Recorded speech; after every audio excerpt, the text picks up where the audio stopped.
Oh, wow, we have a lot of cameras We here. had some good things here.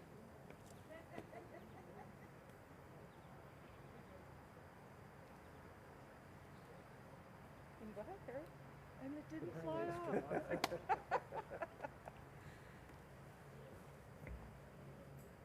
Hello, everyone, and welcome. My name's Harry Jongerden, and I'm the Interim Executive Director here at Toronto Botanical Garden. Thank you so much for joining us on this very, very special day. We have with us the Honorable Lisa MacLeod, Minister of, and your staff trained me on this one, Madam Minister, the Minister of Heritage, Sport, Tourism, and Cultural Industries. And I just wanted to say, Minister, that's the perfect name for a ministry where a botanical garden might fall under, because we are all of those things. Also a special welcome to our friends from the Royal Winter Fair. Welcome to all of you. Far be it from me, a gardener, to ever quibble about having too much rain, but we have been wondering the last few days if this would be a dry day. Forget what you think you are seeing or experiencing as far as the weather goes today. From our perspective at Toronto Botanical Garden, this is the sunniest day we have seen in a year and a half. I'm going to hand it over to Minister MacLeod. Thank you very much, Harry. Thank you very much, Harry, and Charlie as well, for joining us here today. Today is a very important announcement for many of our heritage, sport, tourism, and culture industries, not-for-profits, who have struggled during this pandemic, not just to shut their doors when they were required to because of public health restrictions, but who we want to make sure not only succeed, but thrive post-pandemic. Many of these organizations that we're going to be awarding and investing in today have been historic institutions in the province of Ontario, and they have brought us great joy. You think about the Toronto Botanical Gardens and the natural beauty that we have right here in our province and in your city, or the Royal Winter Fair, which will be approaching its 100th anniversary next year. Both of them are very important to the cultural, social, and economic fabric of the province of Ontario. Now, the past 19 months have been very difficult for the heritage, sport, tourism, and culture industries. And while we may not be in the business of saving lives, we have been in the business of saving livelihoods. And it's been incredibly important for me and the ministry and our government under Premier Ford to continue to invest in organizations that have given so much to the province of Ontario. And that's why in 2020, our government, through our budget, announced a $105 million community building foundation through the Ontario Trillium Foundation to support tourism, culture, sport, and recreation organizations, all of whom have faced significant pressures by a series of lockdowns and other public health restrictions, and of course, consumer and volunteer hesitation in getting back to their old habits. Now, this funding is providing support for community organizations like museums, theaters, fairs, attractions, sport and recreation organizations, and cultural institutions. And we're doing that because we believe they need to sustain their operations right now in order for them to be successful into the future. We allow them to work with municipalities, Indigenous communities, and not-for-profit sports and recreation organizations to invest in sport and recreation infrastructure for the long term. Now, these grants are going to help eligible municipalities, Indigenous communities, and nonprofits respond to the challenges posed by COVID-19 so that they can continue to deliver programming that's critical to the economic and social well-being of Ontario. Now, think about this remarkable space that we're in today, the Toronto Botanical Gardens. It would be, I think, a wonderful opportunity for them to continue to do what they did best during the pandemic, which was provide people with a free and open space where when we were allowed to do very few things, we were allowed to go hiking or biking. And for them to be able to operate that for free was required and necessary for people's mental and physical well-being. Likewise, the Royal Winter Fair is something that Ontarians from all walks of life, from every part of this province, took part in. It's when 4-H takes over Toronto.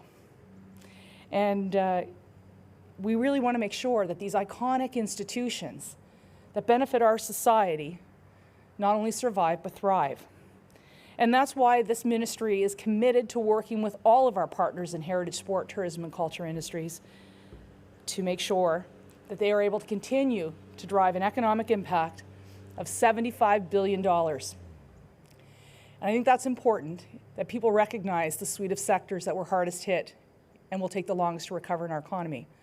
Prior to COVID-19, they represented $75 billion in economic activity.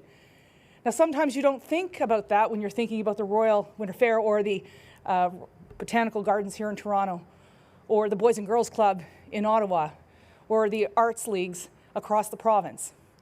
They're driving significant jobs, and they have been especially precarious during this pandemic.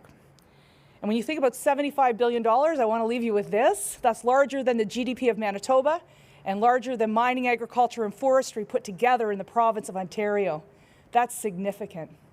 But what we're also here to talk about is the social and cultural recovery of the province of Ontario, allowing Ontario citizens and those, when it's safe to do so, visitors from around the country and around the world to come back here and have a refined Ontario tourism product. So that's why today I'm here with my friends Charlie and Harry to announce that your Ontario government is providing more than $46 million in funding to support 648 organizations through the Community Building Fund's operating stream. I'll give you a couple of examples province-wide. Today we're awarding the Toronto Botanical Gardens right here $247,700. Likewise, the Royal Agricultural Winter Fair will be receiving $250,000. And this funding is going to be flexible to allow these organizations to keep the lights on, pay the rent, make sure that they still are able to support their staff, because we recognize our recovery in these hardest hit sectors will take, in some cases, a decade. I also would like to recognize the Thunder Bay Symphony Orchestra, which will be receiving $250,000. The Caledon Soccer Club is receiving $49,000. London's Children Museum, a favorite of my family, is receiving $250,000. The Kawartha Gymnastics Club is $50,000, and the Oakville Aquatic Club is receiving $150,000. While these amounts don't seem to be millions or billions, they are absolutely instrumental in ensuring that the core cultural, heritage, sport, and tourism, as well as heritage institutions in every community across Ontario, will get through COVID-19. I couldn't be more proud to be the Minister of Heritage, Sport, Tourism, and Culture Industries, because I think this funding represents exactly why we love to live where we do in Ontario, and also why visitors from around the world choose Ontario as their favorite destination. I look forward to a day when we're all able to be together again in mass capacity and welcoming people without public health restrictions. But until we do, my commitment to these sectors is I will do everything in my power and in my capability in order to support you through this difficult time. I'd now like to pass it over to Charlie from the Royal Winter Fair to talk a little bit about how this funding is going to impact his organization. Thank you very much.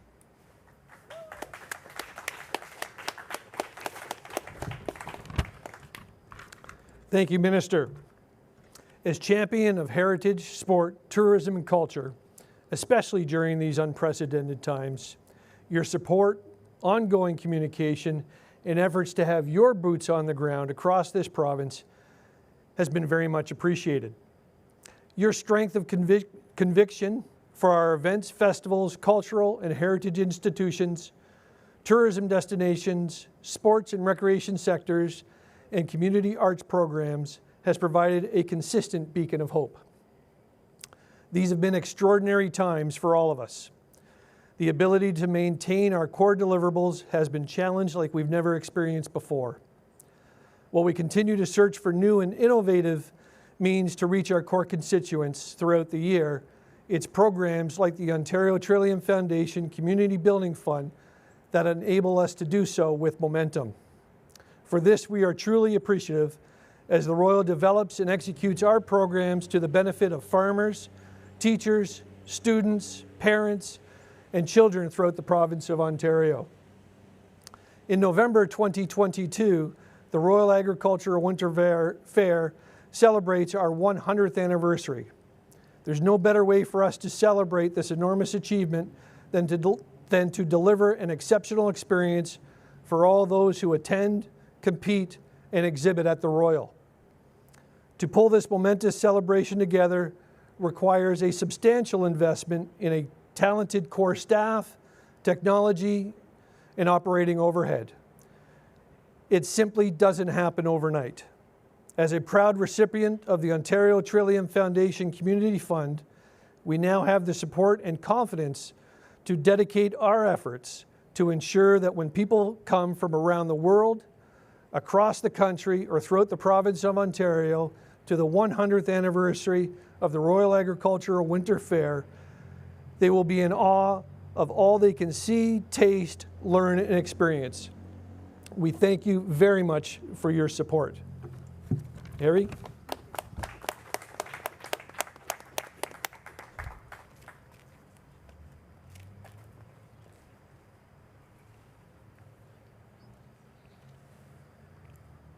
That was great, Charlie.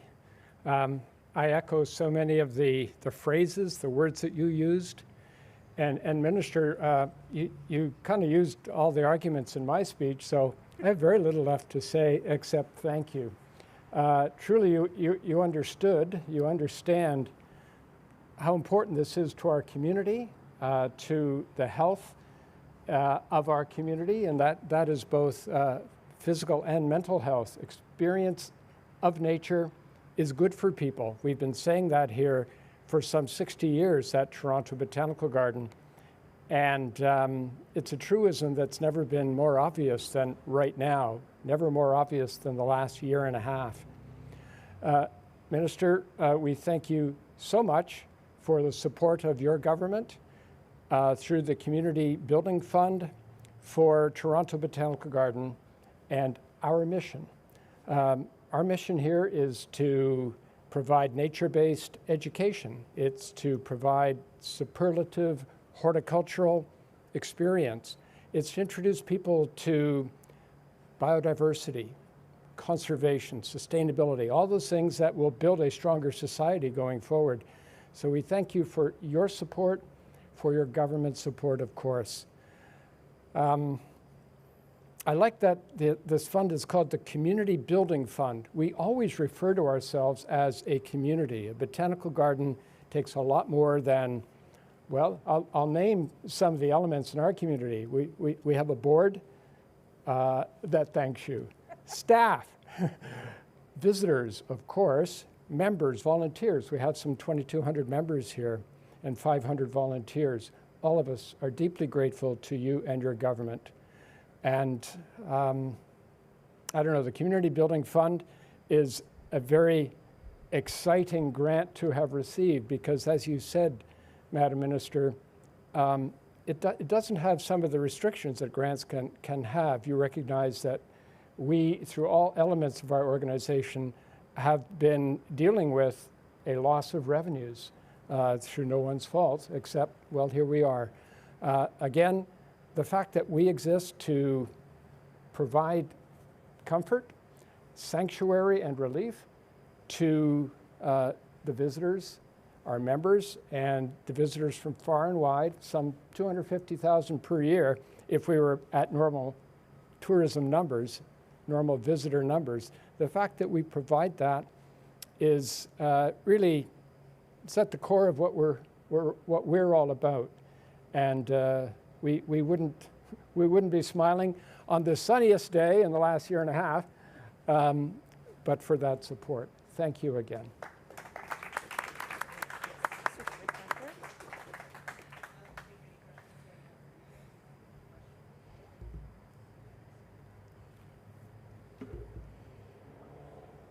No, we're all good. May I just conclude by saying this? I do want to say thank you to all of the organizations that we are awarding this critical funding to, because as Harry just pointed out, with the hundreds of volunteers that come out here each and every day to provide people with that mental health, that physical health, and of course that visitor experience. The organizations that are receiving this funding, the 648, are largely volunteer driven. They're all not for profit, and they care about where they love to live. And I am truly humbled to be their minister, and this funding is going to go a long way to making sure the things that we loved pre-COVID-19 will survive once this pandemic is over. So thank you all very much. Very happy to be here today. Thank you.